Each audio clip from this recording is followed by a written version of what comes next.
요한계시록 2장 20절에서 25절 되겠습니다. 제가 먼저 읽겠습니다.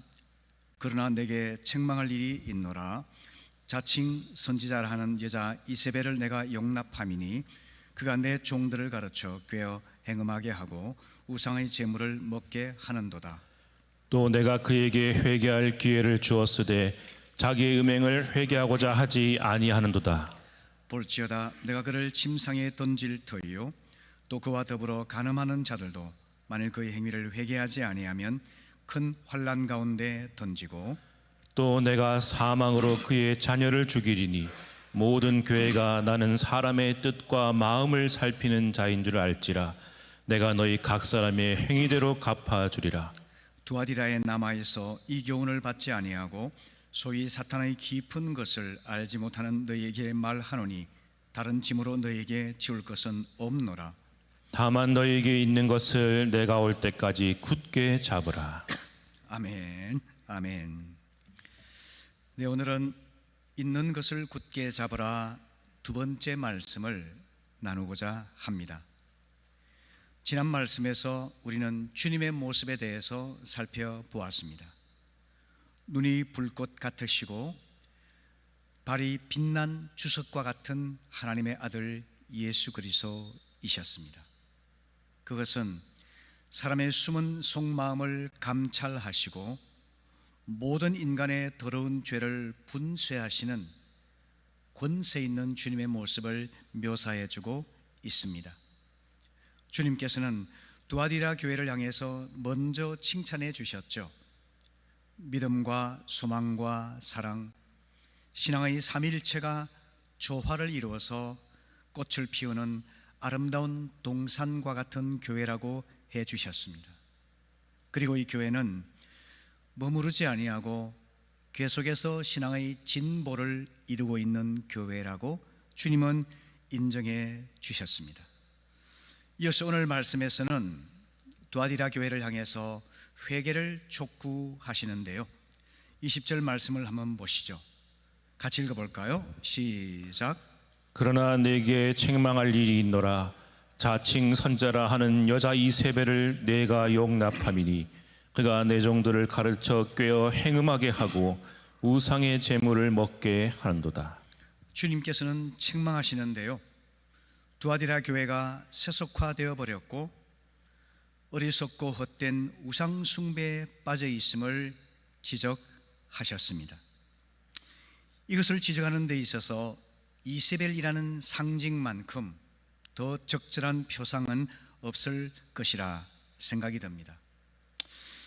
우리가 알고 있는 이세벨은 첫째 이세벨이죠. 이세벨은 시돈 왕 엣바알의 딸입니다.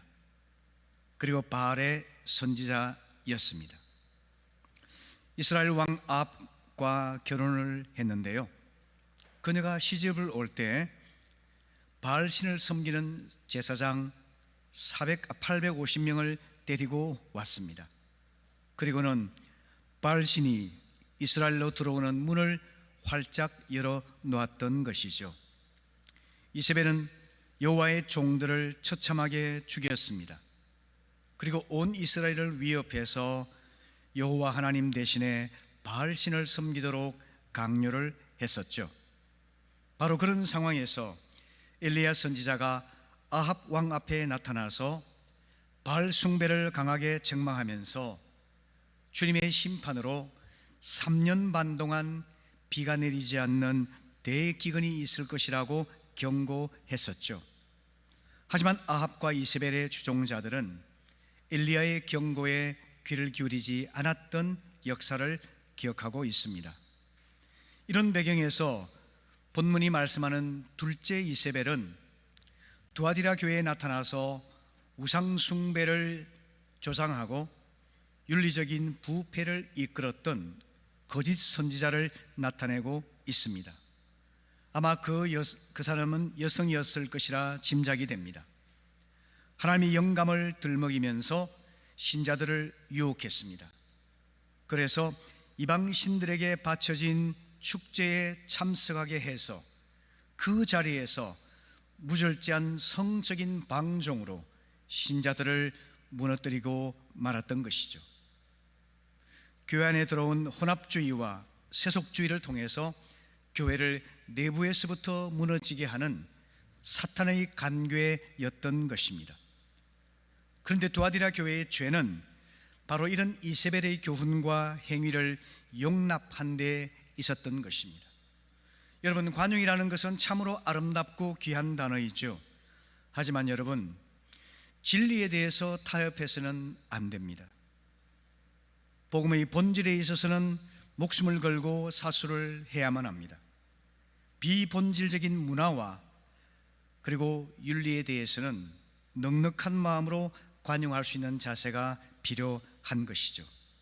그런데 지금 두아디라 교회는 이세벨이 이끌고 있는 우상 숭배와 성적인 타락이라고 하는 엄청난 죄를 관용의 이름으로 용납하고 있었던 것이죠. 우리가 보았던 에베소 교회의 모습을 기억하십니까? 에베소 교회는 자칭 사도라 하되 사도가 아닌 자들을 용납하지 않았다라고 말합니다. 진리를 사수했던 에베소 교회에 비해서 이 두아디라 교회는 진리를 타협하고 혼합하고야 말았던 것이죠. 이런 상황에서 하나님께서 두아디라 교회에 주시는 가장 분명한 메시지는 교회의 거룩성이라고 할 수 있습니다. 세상으로부터 온전히 구별된 것이 바로 거룩성이죠. 이 거룩성은 피로 값주고 사신 주님의 교회와 믿고 구원받아 자녀가 된 성도들에게 반드시 나타나야만 할 신앙의 표지인 것입니다. 이걸 신학자들은 마크라고 얘기를 합니다. 신앙의 표지입니다. 악하고 부패한 세상으로부터 구별되어서 신앙의 3영역, 가정과 교회와 일터, 이 3영역에서 우리가 균형을 갖추어서 주님의 온전하심을 닮아가는 것, 그것이 바로 거룩함이라 말씀할 수가 있는 것입니다. 우리 침례 교인들의 영적 조상인 16세기 아나베프티스트들은 산상수훈을 철저히 순종하는 것을 목숨처럼 소중하게 여겼습니다. 그래서 하늘에 계신 너희 아버지의 온전하심과 같이 너희도 온전하라 하는 말씀을 순종하기 위해서 단순하고 순수한 마음으로 복음을 살아내려고 애썼던 것이죠. 그래서 우리의 신앙 모델이 되고 있습니다. 성도 여러분, 성도의 거룩함은 참된 신자의 표시라는 사실을, 표지라는 사실을 꼭 기억하시기 바랍니다. 무엇보다 성도의 거룩함은 하나님의 뜻입니다. 데살로니가 전서 4장 3절 말씀 같이 읽어볼까요? 시작. 하나님의 뜻은 이것이니 너희의 거룩함이라 곧 음란을 버리고. 음란과 하나님의 거룩하심이 대조되고 있지 않습니까? 하나님은 우리가 거룩하신 하나님을 닮아서 성품에 있어서 우리의 말과 행실에 있어서 거룩하게 구별되기를 기대하고 계신 것입니다. 성부 하나님께서 우리를 택하여 주신 목적은 바로 우리가 거룩한 백성이 되기 위함입니다. 에베소 1장 3절 4절 말씀 뜻을 잘 생각해 보십시오. 찬송하리로다. 하나님 곧 우리 주 예수 그리스도의 아버지께서 그리스도 안에서 하늘에 속한 모든 신령한 복을 우리에게 주시되 곧 창세 전에 그리스도 안에서 우리를 택하사 우리로 사랑 안에서 그 앞에 거룩하고 흠이 없게 하시려고 우리를 택하셨습니다. 성도 여러분, 하나님께서 우리를 택하시고 부르셔서 하나님의 백성이 되게 하신 줄로 믿습니다. 하나님이 그렇게 삼아주신 이유는 하나님을 닮은 거룩함의 열매가 풍성히 맺히도록 하기를 원하셔서인 것입니다. 성자 예수님께서 십자가에 달려 죽어주신 목적이 무엇일까요? 그것은 우리가 거룩한 천국 백성이 되기를 위해서입니다. 디도서 2장 14절의 말씀 우리 같이 읽어볼까요? 시작. 그가 우리를 대신하여 자신을 주심은 모든 불법에서 우리를 속량하시고 우리를 깨끗하게 하사 선한 일을 열심히 하는 자기 백성이 되게 하려 하심이라. 아멘. 모든 불법 더러움에서 우리를 깨끗하게 하셔서 하나님이 기뻐하시는 선한 일에 열심을 내는 거룩한 백성 되게 하시기 위해서 우리 주님께서 대신 죽어 주신 것입니다. 성령 하나님께서 우리 안에 살아 계십니다. 우리의 삶을 주관하고 계십니다. 그분이 우리 안에 살아계시는 목적이 무엇일까요? 데살로니가전서 4장 7절 8절 말씀을 보시게 되면은 하나님이 우리를 부르심은 부정하게 하심이 아니요 거룩하게 하심이니 그러므로 저버리는 자는 사람을 저버림이 아니요 너희에게 그의 성령을 주신 하나님을 저버림이니라 말씀하십니다. 이 말씀의 의미가 뭘까요? 성령께서 우리 안에 내주하셔서 인도하시는 목적은 우리를 거룩함으로 인도하시기 위함이라는 겁니다. 성삼위 하나님 사역의 목적은 죄 씻음 받고 구원받은 하나님의 백성들이 하나님을 닮은 거룩함을 온전히 이루어가는 그것입니다. 그를 통해서 우리는 이 부패하고 오염된 세상 속에서 하나님의 거룩하심과 온전하심을 증거하는 백성이 될 수가 있는 것입니다. 하나님을 대적하는 사탄이 하는 일은 뭘까요? 너무나 자명한 일이죠. 성도를 거룩한 길에서 이탈하게 해서 세상과 타협하고 세상과 혼합되어서 하나님의 거룩성을 잃어버리도록 유혹하는 것입니다. 베드로전서 5장 8절 9절 말씀 읽어보실까요? 시작. 근신하라 깨어라 너희 대적 마귀가 우는 사자같이 두루 다니며 삼킬 자를 찾나니 너희는 믿음을 굳게 하여 저를 대적하라. 이는 세상에 있는 너희 형제들도 동일한 고난을 당하는 줄을 알미니라. 아멘. 여러분, 우리의 현실은 물질적인 현실이 아니고 인간관계의 현실이 아니고 환경의 현실이 아니고 근본적으로는 영적인 현실임을 분명히 아셔야만 하는 것입니다. 하나님을 대적하는 마귀는 성도를 꿰어서 죄에 빠뜨려 파멸시키기 위해서 호시탐탐 노리고 있습니다. 사자처럼 제일 무서운 동물이 있다면 호랑이 아니겠습니까? 호랑이의 시력은요, 낮에는 우리와 비슷하지만 밤에는 사람보다 6배나 눈이 밝다고 합니다. 그래서 엎드려서 먹이를 삼키기 위해서 그렇게 노력하는 것이죠. 그것을 호시탐탐이라고 합니다. 호랑이가 먹이를 노려본다 하는 뜻이죠. 그것이 바로 악한 사탄이 성도들을 무너뜨리고 파멸시키기 위해서 간악한 계략을 꾸미며 애쓰고 있는 것을 나타내는 표현이라고 생각합니다. 마귀는 외적인 박해로 교회를 파멸시키기 위해서 일을 하죠. 하지만 그보다 더 무서운 것은 소프트 파워, 내적인 부패, 이단 사상, 그리고 성적인 타락, 우상 숭배, 이런 내적인 타락을 통해서 자멸하도록 유도하는 것이 더 은밀한 계략인 것입니다. 지금 도아디라 교회 안에서 마귀는 이 전략을 사용하고 있는 것입니다. 오늘 우리 교회도 지금 박해가 사라졌지 않습니까? 가난과 아픔들이 많이 사라졌지 않습니까? 이제 풍요로움과 세상을 즐기듯이 교회 생활도 즐기고 마음이 많이 안락해진 이때에 우리를 혼합과 그리고 타락으로 점점 자멸해 가도록 유도하는 것이 사탄의 전략인 것입니다. 성도 여러분, 우는 사자와 같이 삼킬 자를 찾고 있는 마귀, 호랑이처럼 호시탐탐 성도를 노리고 있는 마귀의 전략을 깨워서 잘 예비하는 우리 모두가 될 수 있기를 바랍니다. 아멘. 두 번째는 주님께서 회개를 촉구하시는 장면을 보게 되는데요, 주님께서는 거짓 선지자 이세벨에게 회개를 명령하시고 또 회개할 수 있는 기회를 주셨습니다. 하지만 이세벨은 회개를 거부하고 오히려 반역했습니다. 그래서 하나님께서 말씀하시죠. 21절입니다.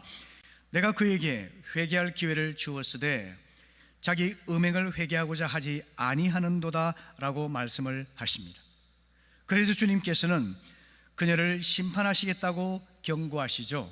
22절과 23절을 보시게 되면은 같이 읽어볼까요? 시작. 볼지어다 내가 그를 침상에 던질 터이요 또 그와 더불어 간음하는 자들도 만일 그의 행위를 회개하지 아니하면 큰 환난 가운데에 던지고 또 내가 사망으로 그의 자녀를 죽이리니. 원래 우리 주님의 본성이 여러분 심판이 앞서는 것이 아닙니다. 주님은 어떤 죄인을 향해서도 자비와 긍휼을 베푸시고 끝까지 참으시는 인내의 하나님이시죠.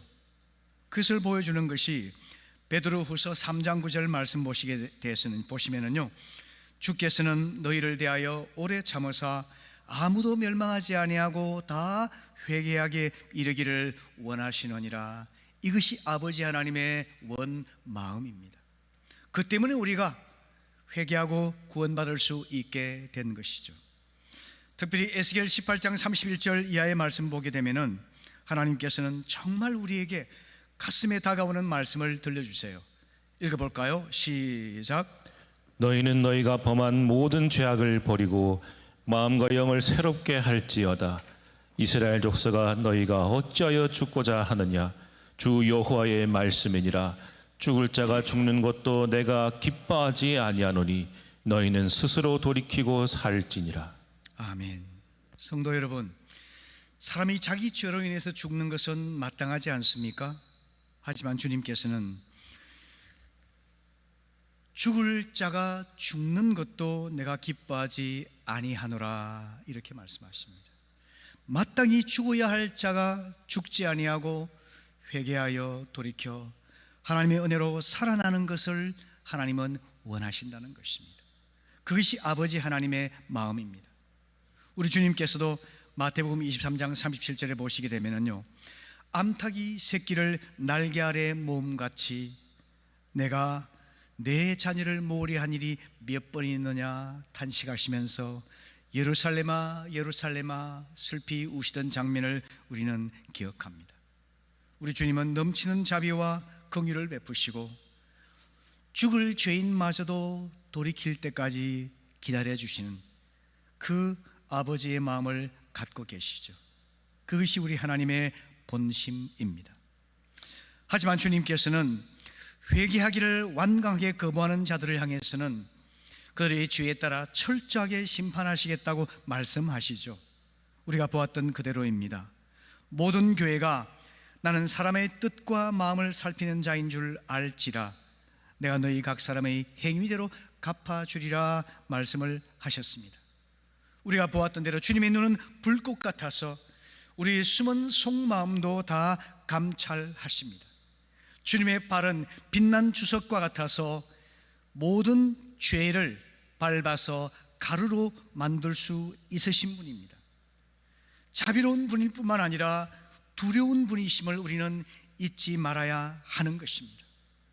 신학교의 초기에는 죄에 대한 하나님의 심판이 극적으로 나타난 예들이 몇 번 있었습니다. 아나니아 삽비라 이야기를 여러분 기억하시죠? 허영심과 교만과 위선으로 자신을 드러내려고 했을 때 하나님께서 육체의 죽음을 통해서 하나님의 교회를 경고하셨던 장면을 기억할 겁니다. 하나님의 거룩성과 신앙의 순수함을 회복시키기 위해서 주님은 극약 처방을 하셨던 거죠. 또한 고전 11장을 보시게 되면은 하나님의 몸을 대하는 성만찬에서 탐욕과 이기심으로 그리고 연약한 자들을 멸시했던 그들을 향해서 주님께서 심판하셨죠. 그 중에 일부는 병이 들기도 했고 일부는 죽임을 당하기도 했던 것을 기록해주고 있지 않습니까? 이런 사례를 보게 되면은 자비하신 주님이시지만 주님께서는 위선의 죄에 대해서 탐욕의 죄에 대해서 성적인 방종과 타락에 대해서 엄중하게 심판하시는 두려운 분임을 알려주고 있지 않습니까? 오늘 본문에 나오는 이세벨 바로 그런 대상이었습니다. 그리고 뿐만 아니라 이세벨의 죄에 연루된 자들도 마찬가지로 그리고 그녀의 자녀들, 다시 말하면 그녀의 영적인 자녀들도 함께 심판을 받아서 죽임을 당할 것이라고 주께서 말씀하셨습니다. 이세벨을 침상에 던진다라고 말씀하시고 그의 연루된 자들을 환란에 던진다라고 말씀하신 이것들은 하나님께서 질병이라든지 어떤 특정한 죽음을 통해서 그들을 향해서 심판하셨을 가능성을 시사해 주고 있지 않습니까? 그러므로 성도 여러분, 하나님의 무한한 자비와 긍휼을 남용하지 마시기를 바랍니다. 주님 앞에 경건한 두려움을 품고 하나님께서 질책하시고 사랑으로 책망하실 때에 겸허한 마음으로 회개하며 돌이키는 지혜로운 성도들이 꼭 되시기를 바랍니다. 아멘. 세 번째로 주님께서는 두아디라에 남아있는 자들을 위해서 권고하시는데요, 그 내용은 바로 있는 것을 굳게 잡으라 하는 말씀입니다.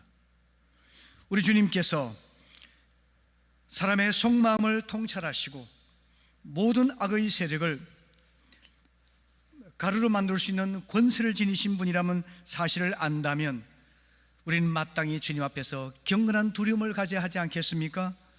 그 주님의 말씀에 겸손한 마음으로 귀를 기울여야 하지 않겠습니까? 오늘 주께서 하시는 말씀을 들어보십시오. 24절과 25절을 보시게 되면 주님 말씀하십니다. 두아디라에 남아있어서 이 교훈을 받지 아니하고 소위 사탄의 깊은 것을 알지 못하는 너에게 말하노니 다른 짐으로 너에게 지울 것은 없노라. 다만 너에게 있는 것을 내가 올 때까지 굳게 잡으라. 이렇게 권고하십니다. 두아디라에 남아있는 자들은 어떤 사람을 말할까요? 이세벨의 교훈을 받지 않은 자를 뜻하겠지요. 다시 말하면 이세벨의 악으로부터 자신을 더럽히지 않도록 결심하고 경건한 믿음을 이어갔던 사람들을 뜻하는 거죠. 그들이 바로 남아있는 자들입니다. 그 남아있는 자들이 소수이든 다수이든 중요한 것이 아닙니다. 여러분, 우리도 세상의 물결에 휩쓰이지 아니하고 마음을 작정하여 남아있는 자들로 주님께 인정을 받게 되기를 바랍니다. 그 사람들은 사탄의 깊은 것을 알지 못한다라고 말하고 있는데요, 이것은 잘 생각하셔야만 합니다. 사탄의 깊은 것을 알지 못한다는 것은 어리석은 무지를 말하는 것이 아닙니다. 사탄의 깊은 것, 곧 사탄의 거짓된 교훈을 간파하며 그 은밀한 사탄의 흉계에 물들지 않은 순박하고 순수한 사람을 뜻하고 있는 것입니다. 주님께서는 그 남은 자들 향해서 이렇게 말씀하시죠. 다른 짐을 지우지는 않으리라 말씀하셨습니다. 다른 짐을 지우지 않는다는 말은 무슨 뜻일까요? 우린 이에 대해서 비슷한 사례를 사도행전 15장에서 발견하게 되는데요, 안디옥 교회에서 이방인 신자들이 많이 생겼습니다.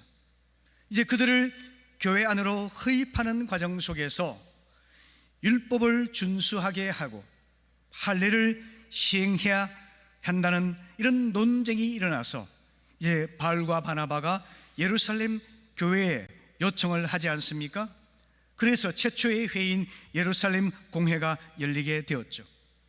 예루살렘 공회에서는 대부분의 사람들이 율법주의적인 신자였습니다. 다시 말하면 믿을 뿐만 아니라 율법도 지키고 할례도 행해야만 한다고 생각하는 사람들이 다수였다는 것입니다. 소수의 사람들은 복음주의적인 신자였죠. 바울과 바나바와 같은 사람들입니다. 이 사람들은 이방인 형제들이 어떤 율법의 속박도 받지 아니하고 할례를 행할 필요도 없이 오직 하나님의 은혜와 믿음으로 구원받고 하나님의 몸된 교회에 흡입될 수 있다라고 생각했던 사람들이죠. 이 예루살렘 회의는 많은 감정이 있었습니다. 토론이 있었습니다. 그리고 논쟁을 벌였습니다. 놀라운 것은 그 모든 과정 속에 성령께서 강력히 역사하셔서 모든 회의 참여자들의 마음을 하나로 묶어주셨습니다. 그래서 만장일치로 결의를 하게 되는데요, 그 내용이 뭐냐면 이방인 신자들에게 아무런 짐을 지우지 아니하고 은혜와 믿음으로 하나님의 백성이 될 수 있는 길을 열었다는 획기적인 사건인 것입니다. 사도행전 15장 28절 29절 말씀 우리 같이 읽어볼까요? 시작. 너희와 우리는 이 요긴한 것들 외에는 아무 짐도 너희에게 지우지 아니하는 것이 옳은 줄 알았노니 우상의 제물과 피와 목며 죽인 것과 음행을 멀리할지니라. 이에 스스로 삼가면 잘 되리라. 평안함을 원하노라 하였더라. 예루살렘 회의에서는요, 요긴한 것들, 다시 말하면 신앙인에게 요구되는 최소한의 윤리적인 덕목들, 이것들 외에는 어떤 짐도 지우지 않겠다라고 말합니다. 다시 말하면 우상의 제물에 참여한다든지 음행을 한다든지 윤리적으로 본이 되지 않는 행동에 참여하는 이 모든 것들 외에는 여러분들이 정말 자유한 가운데 은혜의 주님을 섬길 수 있도록 하였다 하는 것입니다. 이것이 예루살렘 회의가 앞으로 교회의 방향을 결정했던 너무너무나 중요한 결정이었습니다. 예루살렘 회의는 아무 짐도 너에게 지우지 아니하리라 이렇게 결정하였죠. 제가 볼 때는요, 성령의 강력한 역사가 있지 않으면 있을 수가 없는 일이었습니다. 대다수가 율법주의자들 아닙니까? 극소수가 복음주의자들입니다. 그런데 그 회의의 결론은 복음주의자들의 손을 들어주면서 모두가 만장일치하여 이방인 형제들이 하나님의 몸된 교회에 들어올 수 있는 길을 열었던 겁니다. 바로 그로 인해서 이제 이방인 지역을 향해서 복음이 아무런 거리낌 없이 나아갈 수 있게 되었던 거죠. 그 결과로 인해서 두아디라 교회도 복음을 받을 수 있게 된 것입니다. 그것을 기억하면서 이제 주님께서는 이렇게 말씀하시는 겁니다. 두아디라 교회도 주님으로부터 이미 받은 교훈을 잘 지키기만 하면 된다는 겁니다. 다시 말하면 율법적 행위로 구원을 얻거나 하나님 마음을 억지로 기쁘시게 하려고 시도하지 말고 불신 세상을 향해서 깨끗하게 구별된 삶의 본을 보이면 충분하다는 겁니다. 세상은 부패하고 난잡하지만 성적인 방종 대신에 거룩함과 정결함을 지키라는 겁니다. 세상은 술에 취해서 방탕하지만 성도들은 절제하며 깨끗한 삶을 살아가라는 것입니다. 세상은 거짓과 탐욕과 이기심에 물들어 있지만 하나님의 백성들은 진실함과 바름과 깨끗함으로 하나님의 의를 드러내오라고 하는 것입니다. 세상은 어둠에 갇혀 있지만 하나님의 백성들은 빛의 자녀답게 깨끗하고 투명한 삶을 살라 하는 것입니다.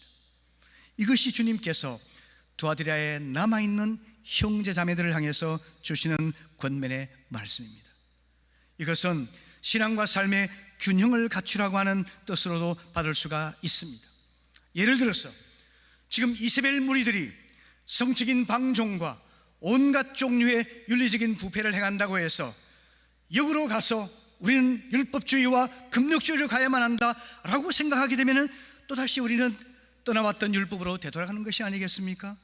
그렇기 때문에 주님께서는 극단주의를 경계하시면서 율법주의로 돌아가서는 안 되고 주님이 명하시는 최소한의 본질을 지키되 우리 삶의 자유함 가운데서 신앙의 본을 보이도록 노력하라 이렇게 권면하고 있는 것입니다. 그것이 바로 신자가 세상 속에서 보일 수 있는 거룩함이라고 하는 것입니다. 여러분, 우리 개인적으로 말씀 묵상과 기도 생활을 통해서 주님과의 교제를 친밀하게 이어가시기를 권고합니다. 주일을 거룩하게 구별하여서 주일 성수하는 것이 나의 특권이 될 수 있기를 바랍니다. 우리의 시간과 물질을 잘 선용해서 하나님을 기쁘시게 하는 청지기의 삶을 살아갈 수 있기를 바랍니다. 하나님을 경외하는 복된 믿음의 가정을 지켜나가면서 가정 안에서 화평을 누리고 우리 자녀들이 하나님을 경외하고 하나님을 섬기는 믿음의 백성이 될 수 있도록 후원하고 돕는 그 역할을 감당하라는 것입니다. 가정 목장을 중심으로 성도의 교제를 나누고 우리의 말과 행실을 통해서 땅끝까지 복음을 증거하는 선교적인 삶 살아가라는 것입니다. 그것이 바로 주님께서 우리에게 기대하시는 가장 기본적인 것들, 이미 우리에게 허락해 주신 것들 있는 것입니다. 여러분, 이것을 굳게 잡으시기를 바랍니다. 이것을 굳게 잡고 순종하게 되면요, 우리는 그 안에서 자유함을 누리게 되는 겁니다. 우리가 종종 오해할 수 있는 표현이 있는데요, 자유하게 하는 율법이라는 표현이 있습니다. 자유와 율법은 반대 개념이잖아요. 그런데 성경은 자유하게 하는 율법이라고 말하고 있어요. 의미심장하죠. 야고보 1장 25절부터 27절의 말씀 우리 같이 읽어보실까요? 시작. 자유롭게 하는 온전한 율법을 들여다보고 있는 자는 듣고 잊어버리는 자가 아니요 실천하는 자니 이 사람은 그 행하는 일에 복을 받으리라. 누구든지 스스로 경건하다 생각하며 자기 혀를 제갈 물리지 아니하고 자기 마음을 속이면 이 사람의 경건은 헛것이라. 하나님 아버지 앞에서 정결하고 더러움이 없는 경건은 곧 고아와 과부를 그 환난 중에 돌보고 또 자기를 지켜 새 속에 물들지 아니하는 그것이니라. 아멘. 주님은 우리에게 일깨워 주십니다. 우리가 하나의 계명으로서 계율로서 말씀을 지키려 할 때는 이것은 율법이 되어 우리를 속박합니다. 그러나 하나님을 사랑하고 형제자매와 이웃들을 사랑하여 섬기는 마음으로 순종을 연습하게 되면은 순종이 연습되어서 그것이 우리에게 자유를 선물해 준다는 것입니다. 이것이 바로 자유하게 하는 율법이라는 뜻입니다. 다시 말하면 참된 자유는 내 하고 싶은 것을 마음대로 하는 방종이 아니라는 겁니다. 방종이야말로 자유의 남용이에요. 그런데 참된 자유는 순종으로 나타난다는 겁니다. 하나님의 뜻에 순종하면은, 순종을 연습하다 보면은 내 안에서 억지나 부담이 아니라, 짐이 아니라 그 안에 참 자유와 평안을 누리며 하나님 안에서 행복을 누리게 된다는 겁니다. 그래서 여러분, 우리가 참된 자유자가 되기 위해서 하나님 말씀을 즐겁게 순종하는 연습을 꼭 하시기를 바랍니다. 개인적인 경건의 삶을 즐겁게 연습하십시오. 가정을 복되게 갖고 가기 위해서 연습하십시오. 일터에서 청지기의 삶을 살기 위해서 연습하십시오. 주님 몸된 교회에서 예배자로 헌신하며 봉사자로 수고하는 것을 연습하십시오. 의무와 부담과 짐이 아니라, 율법이 아니라 자유하게 하는 율법, 우리를 자유하게 하고 행복하게 하고 성령의 평안을 누리면서 우리는 이제 이세벨이 들여왔던 그런 우상숭배와 성적인 방종이 아니라, 또 그것을 금하기 위해서 율법주의로 나가는 것이 아니라 즐거운 마음으로 순종함으로 인해 그 안에서 자유함을 누리고 성령이 주시는 평안을 누리면서 하나님의 거룩하심을 계속적으로 우리는 갖고 갈 수가 있다는 것입니다. 우리 주님께서 말씀하셨습니다. 나는 마음이 온유하고 겸손하니 나의 멍에를 메고 내게 배우라. 그러면 너희 마음이 쉼을 얻으리니 이는 내 멍에는 쉽고 내 짐은 가벼움이라 하시니라. 주님이 주신 명령을 기쁨으로 받아서 순종하게 되면 우리는 그 안에서 쉼을 얻고 자유함을 누릴 것이라고 약속해주고 있지 않습니까? 그것이 하나님의 거룩하심을 이어가는 하나님 자녀의 행복한 삶이 될 줄로 믿습니다. 성도 여러분, 새로운 한 주간 주님 안에서 거룩함을 이어가시기를 바랍니다. 말씀과 기도를 통해서 주님과 교제함으로 경건한 삶을 이어가시기를 바랍니다. 주님이 허락하신 복된 가정을 지키기 위해서 힘써 애씀으로 우리의 가정이 거룩함을 이어가기를 바랍니다. 우리 일터가 그저 밥벌이 하는 곳이 아니라 하나님의 거룩하심을 드러내는 청지기의 삶을 살아가기 위해 힘쓰시기를 바랍니다. 우리 교회에서 예배하는 이 특권 주심을 감사하며 예배자로서 몸된 교회를 섬기는 봉사자로 헌신함으로 인해서 그 안에서 거룩하심을 이어갈 수 있기를 바랍니다. 주님이 이미 주신 이 원리들을 있는 것을, 이미 주신 것들을 굳게 잡아서 연습하다 보면 하나님이 우리 안에서 자유함을 누리게 하시고 주의 거룩하심을 온전히 이루게 될 줄로 믿는 것입니다.